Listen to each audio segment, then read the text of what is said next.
Hello everyone.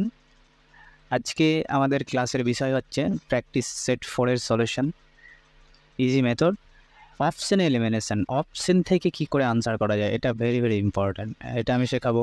Art of ক্যালকুলেশনগুলো কত শর্টকাটে করা যায় ওটা বলবো। আর এক্সাম হলে যেভাবে আমাদের করা উচিত অঙ্কগুলো যত তাড়াতাড়ি সেই বিষয়ে কিছু কথা বলবো। চলো আজকে প্রথম কোশ্চেনটা দেখো কি বলছে। 3 পরে অনেক অনেক 3 আছে, 2 পরে অনেক 2, 6 পরে অনেক 6, এখানে 1। তাহলে এই 6, 2 এখানে পাওয়ারে 1 আছে, তাহলে 6, 2, 3 এদের এলসিএম করো, দিয়ে প্রত্যেকটার পাওয়ারে গুণ করে দাও। এলসিএম কত হচ্ছে 3, 2, 6 এলসিএম আছে 6, তাহলে এর পাওয়ারে 6 গুণ করলে কত হবে 3, 2, 6 মানে 3 পাওয়ারে 2, 2 এর পাওয়ারে এখানে 6 গুণ করলে কত হবে 2, 3, 6 মানে 2 এর পাওয়ারে 3, 1 পাওয়ারে 6, 6 পাওয়ারে 1। তাহলে এটা কত হবে 3 স্কোয়ার মানে 9, 2 এর কিউব মানে 8, 1 এর 6 মানে 1, 6 এর পাওয়ারে 1 মানে 6। তাহলে এখান থেকে বড় হচ্ছে 9, মানে এটা বড়, এটা মানে কি এটা বড়, তাহলে অপশন ডি হচ্ছে আনসার।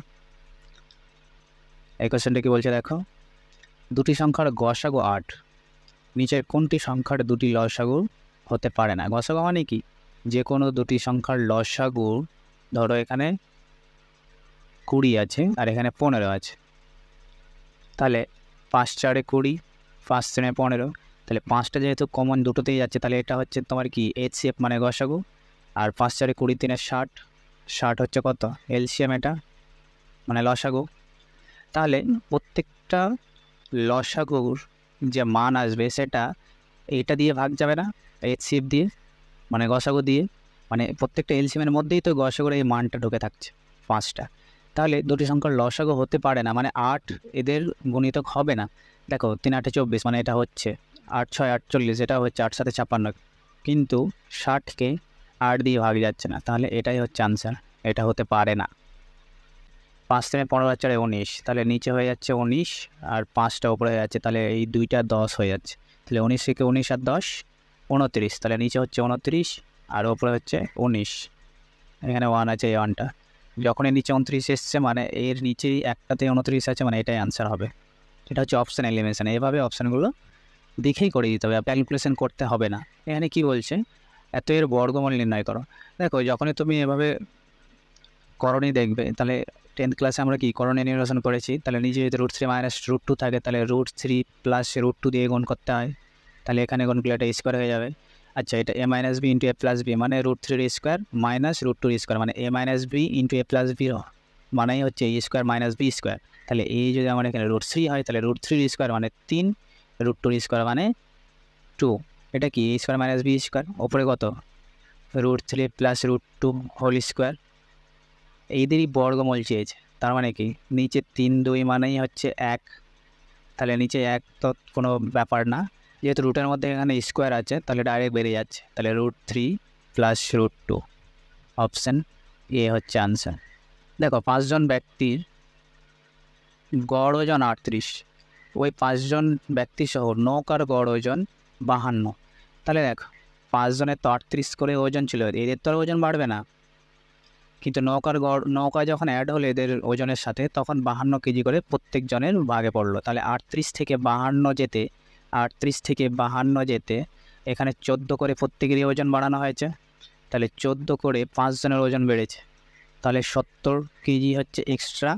আর নৌকার ওজন ধরো 52 কেজি গড়ে, তাহলে 70 কেজি, তো এই 5 জন মানুষের 70 কেজি এক্সট্রা ওদের দেওয়া হয়েছে, কিন্তু আসলে তো ওদের গড় ওজন 38 সেমই থাকবে আগের মতোই, তাহলে 70, তাহলে এটা কত হচ্ছে 122, অপশান বি হচ্ছে আনসার। এম এর ভ্যালু 3, এন এর ভ্যালু 2, তাহলে দেখো 4 3 12, 4 3 12 আর 5 2 10, এটা যোগ করলে কত হয় 22, 4 3 12, 5 2 10, তাহলে কত 11:1, অপশান সি। কোনো সংখ্যার 60% থেকে 60 বাদ দিলে 60 হয়, তাহলে দেখো x × 60 বা 100, এইদিকে কত হচ্ছে 120, 60 2, তাহলে x হচ্ছে 200, ডি। এই কোশ্চেনে দেখো কী বলছে, 1200 টাকায় কেনে, মেরামতের জন্য 200 টাকা আরও এক্সট্রা খরচা করে, দিয়ে প্রিন্টারটি 1680 টাকায় বিক্রি করে, তাহলে ওর টোটাল কত টাকায় খরচা হলো 1200 আর 200 1400, 1400 টাকায় কত টাকায় বিক্রি করলো? 1680। 1680 মানে কি 280 টাকার লাভ হয়েছে। তাহলে 100-র মধ্যে কত? 14 2 28 20, মানে 20% লাভ হয়েছে। ধার্য মূল্যের উপর 10% ছাড়ে বিক্রি করে 15% লাভ হয়েছে। তাহলে দেখো সিপি, এসপি আর ধার্য মূল্য মানে প্রাইস। তাহলে দেখো সিপি হচ্ছে যদি 100 হয় তাহলে 115 টাকায়ও বিক্রি করেছে, যেহেতু 15% লাভ বলেছে। কিন্তু এই 115টা ধার্য মূল্যের কত পার্সেন্ট? 115টা ধার্য মূল্যের 90%। তাহলে 100% ধার্য মূল্য কত? একটা জিরো কেটে দাও, তাহলে 150/9। এবার আমার চেয়েছে ক্রয় মূল্য ধার্য মূল্য, মানে এটার আর এটার অনুপাত চেয়েছে। তাহলে এখানে নিচে 9 আছে, মানে কি দুটোতেই 9 দিয়ে গুণ করে দাও, তাহলে এটা 900 হয়ে গেল। আর এখানে 9টা চলে যাবে, কারণ 9 দিয়ে গুণ করলে 1150 থাকবে। তাহলে এখানকার একটা জিরো, এখানকার একটা জিরো। 5 18 90, 5 2 10, 5 3 15, 18 23, option A. 8% থেকে 7 15 3 4 মানে কি 7.75%, মানে 3 4 মানেই তো 0.75%। তাহলে 8% থেকে এত পার্সেন্ট সরল সুদ এত টাকা কমে যায়, তার মানে 0.25 এর ভ্যালু হচ্ছে 61.50। তাহলে 100-র ভ্যালু কত সেটাই চেয়েছে। এখানকার যেহেতু পয়েন্টের পরে দুটো আর এখানে পয়েন্টের পরে দুটো, তাহলে এটা উঠে যাচ্ছে। তাহলে দেখো 25 4 100, তাহলে 4 0 4 5 20, 4 1 4 2 6। কোথায় আছে? এখানে একটা 6 আছে, তাহলে এটা আনসার। আর আমি ক্যালকুলেশন করবো না, এখান থেকে স্টপ। এগুলো হচ্ছে আউট অফ ক্যালকুলেশন। অল্প করেই যেটা আনসার যেমনি দেখতে পাবো বাস ছেড়ে দেবো, কারণ সময় খুব অল্প। 5% চক্রবৃদ্ধি সুদের হারে 2 বছরের সুদ 246 টাকা। আচ্ছা, 5% করে প্রত্যেক বছর বাড়ছে, তাহলে 2 বছরে কত? 5 + 5 মানে সাকসেসিভ বার করো। 5 + 5 + 5 × 5/100, তাহলে কত হচ্ছে? 10.25। আবার কি বলছে? একই মূলধনে বার্ষিক 6% সরল সুদের হারে 3 বছর। 3 বছর মানে কি সরল সুদের ক্ষেত্রে ডিরেক্ট গুণ হয়ে যায়, 6 3 18। তাহলে 18%-এর ভ্যালু কত? 10.25-এর ভ্যালু হচ্ছে 246। তাহলে 18%-এর ভ্যালু হচ্ছে 246/10.25 × 18। এটা উঠিয়ে দিলাম, তাহলে এখানে 100 হলো 25 4 100, 25 41, 4 6, তাহলে 6 4 24 × 18, 18 4 72, লাস্টে 2, তাহলে 432। আর ক্যালকুলেশন করবো না, এখান থেকে ছেড়ে দেবো। A + B 10 দিনে, B + C কাজটি 15 দিনে, C + A কাজটি 20 দিনে। তাহলে 15 20 10-এর এলসিএম হচ্ছে 60। তাহলে A + B 10 দিনে 60 ইউনিট কাজ করে, মানে একদিনে কত ইউনিট কাজ করবে? 6। তাহলে A + B হচ্ছে 6, B + C তাহলে কত? B + C হচ্ছে 15 4 60, C + A 20 3 60। তাহলে দেখো আমার কি বলেছে, তবে সি একা, মানে সি এর ভ্যালুটা আমার এখান থেকে বার করতে হবে। তাহলে এখান থেকে এটা আগে বাদ দাও, এই দুটো থেকে। তাহলে A + B থেকে B + C বাদ দিলে কত হচ্ছে? A - C হচ্ছে 2, আর এখানে কত আছে? C + A হচ্ছে 3। তাহলে দেখো এটাকে যোগ করে দাও, যোগ করে দিলে এই দুটো কেটে যাচ্ছে, কারণ এখানে -C আর +C কেটে যাবে। তাহলে 2 এর ভ্যালু হচ্ছে 5, তাহলে এর ভ্যালু হচ্ছে 5/2। এবার এর ভ্যালুটা এখানে বসিয়ে দাও, তাহলে C + 5/2 = 3। তাহলে C এর ভ্যালু 3 - 5/2, মানে 2 3 6, তাহলে হাফ। তাহলে টোটাল কাজ তোমার 60 ছিল, আর C একদিনে 1 এর 2 করে, তাহলে কত হবে? 60 × 2 মানে 120, অপশান বি। একটি চৌবাচ্চা ভর্তি করতে পি নলের সময় লাগে 8 ঘন্টা, পি এর লাগে 8 ঘন্টা, কিউ এর লাগে 60 ঘন্টা। কেউ কিন্তু খালি করে। তাহলে এদের এলসিএম 16, তাহলে 8 2 16, 16 × 16। এবার এখানে একটা ব্যাপার আছে, যেহেতু এটা ভর্তি করছে মানে এটা পজিটিভ, মানে ঢুকছে আর এটা বেরোচ্ছে। তাহলে দেখো দুটি নল একসঙ্গে খুলে কতক্ষণ চৌবাচ্চাটা ভর্তি করবে? তাহলে 16। 2 লিটার যদি ভরে 1 ঘন্টায়, তাহলে 1 ঘন্টায় 1 লিটার বার করছে। তাহলে ওই ঘন্টায় শুধু 1 ইউনিট যাচ্ছে, মানে এই দুটোর ডিফারেন্স বলো 1। তাহলে 16 ঘন্টায় ভর্তি করবে। 120 মিটার দীর্ঘ ট্রেনের গতিবেগ 90 কিলোমিটার/ঘন্টা। এই 90টাকে মিটার/সেকেন্ডে করো। 90 ইস ইন্টু 5/18, 18 5 90 মানে হচ্ছে 25 মিটার পার সেকেন্ড। তাহলে দেখো, তবে 230 মিটার লম্বা একটি প্ল্যাটফর্ম অতিক্রম করতে ট্রেনটির কত সময় লাগবে? দেখো, একটা প্ল্যাটফর্ম এখানটায় আছে, এবার ট্রেনটা ঢুকছে, এইটুকু ডিস্টেন্সের ট্রেন, এটা এখান থেকে ঢুকলে এখান থেকে টাইম কাউন্ট, ট্রেন যাচ্ছে যাচ্ছে যাচ্ছে যাচ্ছে, ট্রেনটার মুখটা এবার এখানে আসলো, তখন কিন্তু ট্রেনটা ভেতরে আছে, তাহলে পুরোপুরি ট্রেনটা বার হবে, বুঝতে পেরেছ? পুরোপুরি বার হলো, তাহলে ট্রেনটা ঢুকলো এখানে, তাহলে এখান থেকে এইটুকু ট্রেনটা গেল, তাহলে এইটুকু ডিস্টেন্সেও প্ল্যাটফর্মটা পুরোটা পার হলো। তাহলে এখানে কত? 120 মিটার লম্বা ট্রেন, আর এখানে হচ্ছে 230 মিটার প্ল্যাটফর্ম। টোটাল ডিস্টেন্স কত হলো? 350। কত মিটার পার সেকেন্ডে যাচ্ছে? 25 মিটার পার সেকেন্ডে যাচ্ছে। তাহলে 25 থেকে 25, 25 4 100, তাহলে 14 সেকেন্ডে পুরো প্ল্যাটফর্মটাও অতিক্রম করছে। তাহলে অপশান ডি হচ্ছে আনসার। একজন মাঝি স্রোতের অনুকূলে 3 কিলোমিটার 5 মিনিটে যায়। দেখো, 5 মিনিটে 3 কিলোমিটার যাচ্ছে, তাহলে 60 মিনিটে কত যাচ্ছে? 5কে 12 দিয়ে গুণ করলে 60 হয়, তাহলে 3কে 12 দিয়ে গুণ করো, তাহলে 36, তাহলে 36 কিমি পার আওয়ারে স্রোতের দিকে মানে অনুকূলে যাচ্ছে। প্রতিকূলে কত আসছে? 12 কিমি যায় 3 ঘন্টায়, 12 কিমি 3 ঘন্টায় মানে কি 1 ঘন্টায় 4 কিলোমিটার, তাহলে 4 কিমি পার আওয়ারে ও ব্যাকে আসছে, এইদিকে ওপরে যাচ্ছে, মানে যখন স্রোতের দিকে যাচ্ছে তখন 36 কিলোমিটার পার আওয়ার, আর যখন স্রোতের ব্যাকে আসছে তখন 4 কিলোমিটার পার আওয়ারে আসছে। তাহলে স্রোতের বেগ যে স্রোতের বেগ মানেই হচ্ছে এই দুটো ডিফারেন্স বাই 2, তাহলে 36/4, 36 - 4/2 মানে হচ্ছে 32/2, মানেই হচ্ছে 16 কিমি পার আওয়ার। Option A. একটি মিশ্রণে অ্যাসিড ও জলের অনুপাত 1:3, 1:3।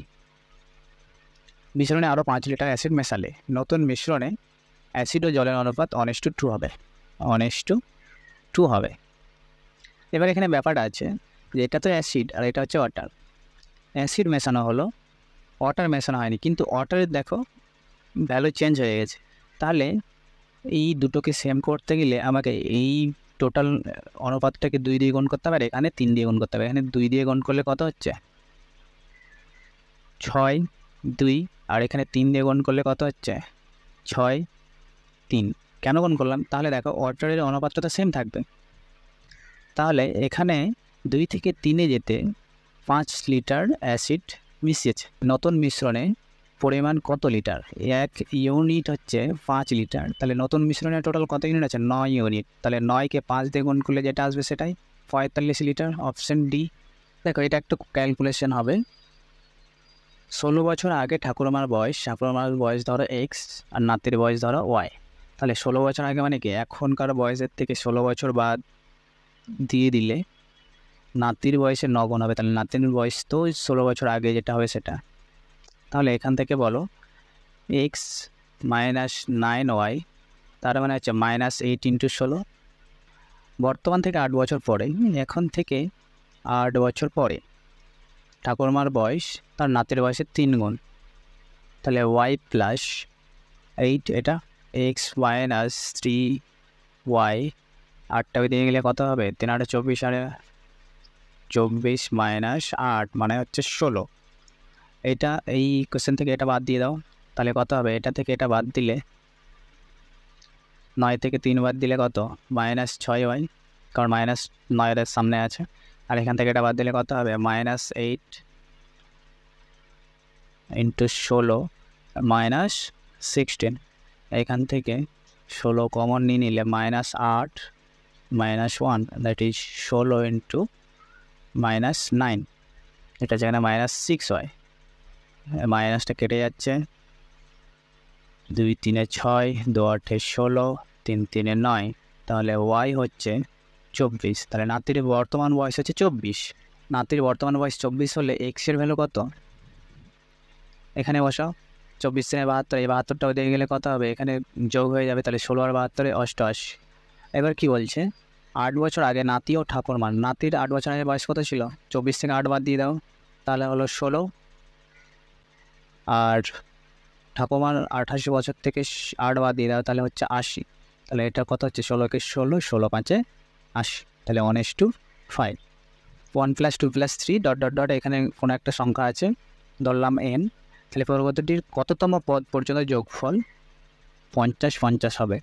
তাহলে দেখো এটা একটা ফর্মুলা আছে, ন্যাচারাল নাম্বারের যোগফলের ফর্মুলা হচ্ছে যদি n সংখ্যা পায় তাহলে n × n + 1/2 = তাদের যোগফল 50। তাহলে n × n + 1 = 10100।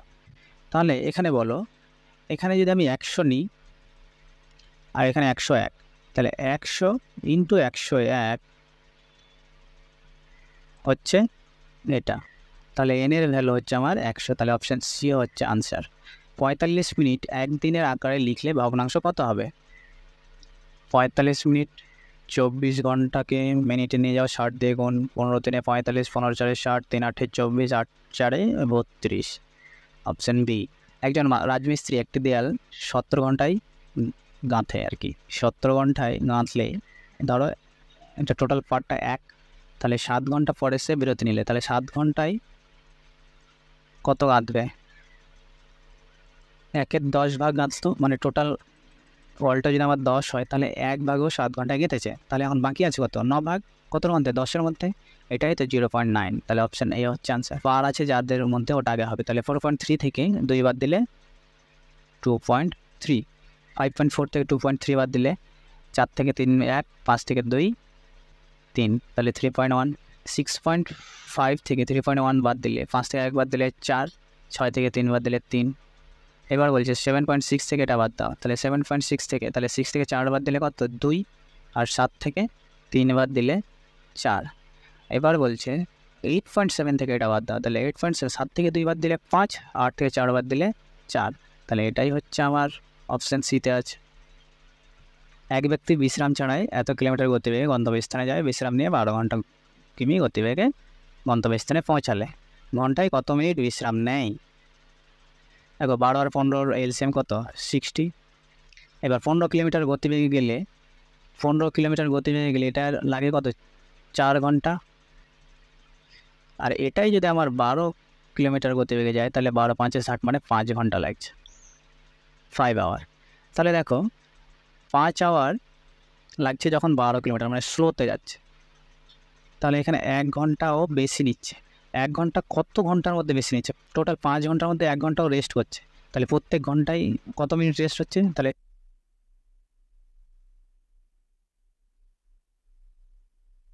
226 ও 225 বর্গের পার্থক্য হচ্ছে 226 এদের স্কোয়ার মাইনাস 225 এর স্কোয়ার। তাহলে a square minus b square মানে কি? 226 + 225, আর 226 - 225 মানে হচ্ছে 1। তাহলে এটাই হচ্ছে 451, অপশান সি। বার্ষিক 5% সরল সুদে কত টাকা ব্যাংকে রাখলে এক ব্যক্তি প্রতিদিন 1 টাকা করে সুদ পাবে? তাহলে 1 বছরে কত টাকা সুদ পাচ্ছে? 365 টাকা। টাকা তো জানি না, টাকা বার করতে বলেছে। টাইম 1 বছর, সুদ হচ্ছে 5%, এটা হচ্ছে 100। তাহলে 5 × 7 = 35, 5 × 3 = 15, পি হচ্ছে 7300। অপশান বি হচ্ছে আনসার। 2 অঙ্ক বিশিষ্ট সংখ্যার অঙ্কের সমষ্টি 9, প্রত্যেকটাতে 9 আছে দেখছি, তাহলে এটা দরকার নেই। সংখ্যাটি থেকে 27 বিয়োগ করলে অঙ্কটায় পরস্পর স্থান পরিবর্তন করবে, তবে সংখ্যাটি কত? আচ্ছা, এটা যদি চেঞ্জ করে তাহলে এটা 72 হচ্ছে। তাহলে 27 থেকে কি 27 বাদ দিলে 72 হয়? তাহলে এটা হবেই না। আচ্ছা, এটা 45 আছে, 45কে উল্টো করে লিখলে 5 × 4, তাহলে 5 × 4 থেকে কি 27 বাদ দিলে 45 হবে? তাহলে এটাও হবে না। এটা থেকে হবে, এটা হচ্ছে 36 উল্টে দিলে। তাহলে 63 থেকে 27 বাদ দিলে 36, হ্যাঁ এটা হয়। দেখো 63 থেকে 27 বাদ দাও, তাহলে 13 থেকে 7 বাদ দিলে 6, 6 থেকে 3 বাদ দিলে 3, তাহলে 36 হচ্ছে। তাহলে 63টাই উল্টে 36 হচ্ছে। তাহলে এটা হচ্ছে আমার কারেক্ট অপশান। 384টি মুদ্রা আছে, 1 টাকা 50 পয়সা ও 25 পয়সা। মুদ্রার সংখ্যার অনুপাত হচ্ছে 2, 3, 7। তাহলে এদের যোগফলটাই হচ্ছে আমার এখানে 384। তাহলে এদের যোগফল কত? 7 আর 3 10 আর 2 12, 12কে তাহলে 384কে 12 দিয়ে ভাগ করো, তাহলে 12 × 3 = 36, আর 12 × 2 = 24। তাহলে 1 ইউনিটের ভ্যালু হচ্ছে আমার 32। তাহলে এখানে 2 এর ভ্যালু কত? 32 × 2 = 64। এই 2টা কত? 1 টাকা। তাহলে 64কে 1 দিয়ে গুণ করলে 64 টাকায় আসে। 3টা কত? 50 পয়সা। তাহলে 3 কত 3 3 9 মানে 96, 96কে 50 পয়সা মানে কত টাকা 48 টাকা। এবার 7 হচ্ছে 25 পয়সা, তাহলে 7 32 মানে 7 32 এটা কত 0.25 দিয়ে গুণ করতে হবে। 0.25 মানে এটা এত টাকা, 25 4 4 8 32, তাহলে 56 টাকা। এটা হচ্ছে 56 টাকা। তাহলে দেখো 8 4 12 6 18, 8 লাস্টে 8 আছে কোথায় এটাতে, তাহলে এটাই আনসার, কারণ তুমি যোগ করে দেখো 168 হবে। তাহলে 18 1 6 4 10 5 15 1 16 168। যখনই আমি দেখবো ইউনিট ডিজিটে 8 আছে আর এখানে তোমার একটা ইউনিট ডিজিটে 8 আছে, তাহলে ওটাই আনসার হবে, আর ক্যালকুলেশন করবে না, কারণ যে 10 সেকেন্ড বাঁচে সেটাই আমার মূল্যবান পরীক্ষার হলে। 750 টাকাকে এ বি সি ডি এর মধ্যে এমনভাবে ভাগ করা হলো যাতে এ এর অর্থ বি এবং সি এর প্রাপ্ত অর্থের সমষ্টির সমান, এর অর্থ বি প্লাস সি এর সমান। ভালো কথা, বি সি এর তুলনায় 125 টাকা বেশি, তাহলে বি হচ্ছে সি প্লাস 125, ডি হচ্ছে সি এর সমপরিমাণ, অর্থ ডি হচ্ছে সি এর সমপরিমাণ, তাহলে সি এর ভ্যালু এখানে ডি, তাহলে ডি প্লাস 125। আচ্ছা, বি এর ভ্যালু হচ্ছে ডি প্লাস 125, তাহলে সি এর ভ্যালু আবার ডি, সেটা এখানে লিখলাম, বি এর ভ্যালুটা লিখছি ডি প্লাস 125 মানে হচ্ছে 2d প্লাস 125। তাহলে দেখো এইটাকেও আমি একেও ডি এর আকারে লিখলাম, বিকেও ডি এর আকারে লিখলাম, আর সি আর ডি তো সেম। তাহলে দেখো এদের চারজনের যোগফল বলো, 2d প্লাস 125 প্লাস বি এর ভ্যালু কত ডি প্লাস 125, সি এর ভ্যালু হচ্ছে ডি আর ডি তো ডি, এদের যোগফল হচ্ছে 750 টাকা, মানে 750 টাকা এদের মধ্যে ভাগ করে দিতে হবে। 2d 3d 4 5, তাহলে 5d 125 আর 125 250, এই দিকে বাদ দিয়ে দাও, 750 থেকে 250 বাদ দিলে কত 500, তাহলে ডি হচ্ছে 100। এবার ডি যদি আমার 100 হয় তাহলে এর ভ্যালু আমার এইটুকু, তাহলে এখানে 200 প্লাস 125 মানে হচ্ছে 325, তাহলে অপশান ডি হচ্ছে আনসার। জল ও দুধের 40 লিটার মিশ্রণে 10% জল আছে, 10% জল 40 লিটারের মধ্যে, 40 লিটারের মধ্যে 10% জল, দুটো শূন্য কেটে দাও, তাহলে 4 লিটার, তাহলে 4 লিটার জল আছে 40 লিটার মিশ্রণের মধ্যে। বলছে কত লিটার জল মেশালে মিশ্রণটিতে জলের পরিমাণ 20% হবে। এখানে আমি x লিটার বাড়ালাম জল, তাহলে মিশ্রণটাও 4x লিটার বাড়বে, তাহলে এটা কত হবে 100%-এর মধ্যে 20% হবে, মানে 20% জল হবে, কারণ এটা তো জলেরই ভাগ বার করেছে, তাহলে এটাও জলের ভাগ, তাহলে 20 5 100, 5 4 20 প্লাস 5x 40 প্লাস এক্স, এক্সটাকে এদিকে নিয়ে আসলে কত হবে 4x, এই 20টা ওদিকে নিয়ে গেলে কত 40 থেকে 20 বাদ দিলে 20, তাহলে x হচ্ছে 5, এক্সের ভ্যালু 5 মানে কি আমি এক্স মিশিয়েছিলাম, তাহলে 5 লিটার মিশিয়েছিলাম, অপশান এ হচ্ছে answer. A B O C একটি যৌথ ব্যবসায় 1 2 3 অনুপাতে টাকা বিনিয়োগ করে, তাদের বিনিয়োগের সময় অনুপাত এত এত এত, তাহলে তাদের লাভের অনুপাত কত হবে, এই দুটোর একদম ডিরেক্ট গুণফল করে দাও, 1 1 1 2 2 4 3 3 9। কোশ্চেনে দেখো বাদাম তেলের বাজার দাম 30% বৃদ্ধি পাওয়ায় একটি পরিবারে বাদাম তেলের ব্যবহার 30% হ্রাস পায়, তাহলে তেলের দাম হচ্ছে ওয়েল প্রাইস আগে ছিল যদি 10 টাকা, তাহলে 30% বেড়েছে মানে কি 10 টাকা 3 টাকা বেড়েছে মানে 13 টাকা হয়েছে। ইউজ আগে ধরো 10টা 10-এর 3 ভাগ হ্রাস পেয়েছে, তাহলে 7। এবার দেখো ওই পরিবারে বাদাম তেলের জন্য বরাদ্দ খরচ, তাহলে আগে 10 টাকা করে যদি কেজি হতো তাহলে 10 লিটার কিনতো, তাহলে ধরো 100 টাকাও আগে খরচ করতো, আর এখন সে কত করছে 1391, মানে আগে এখন 13 টাকা কেজি, তখন 7 কেজি তেল নিচ্ছে, তাহলে 1391, তাহলে ইউজ কত কমেছে দেখো 100-তে 91 মানে কত 9%, 9% কমেছে, তাহলে সে 9% হ্রাস করেছে তার খরচ। আজকের ভিডিওটি এখান থেকেই থাক, পরে আবার সেট 5-এর সলিউশন নিয়ে আসবো এবং সহজভাবে কী করে করা যায় তোমাদের বারবার বলছি পরীক্ষার হলে যত তাড়াতাড়ি সম্ভব আমাদের কোয়েশ্চেনগুলো আনসার করতে হবে। এবার সেটার জন্য স্মার্ট অ্যাপ্রোচ যেগুলো আমি দেখালাম, এর থেকেও যদি তোমাদের আরও ভালো কোনো অ্যাপ্রোচ থাকে তাহলে সেটা অ্যাপ্লাই করবে। আমি যতটা সম্ভব সহজ করে তোমাদের বোঝানোর চেষ্টা করেছি। Thank you.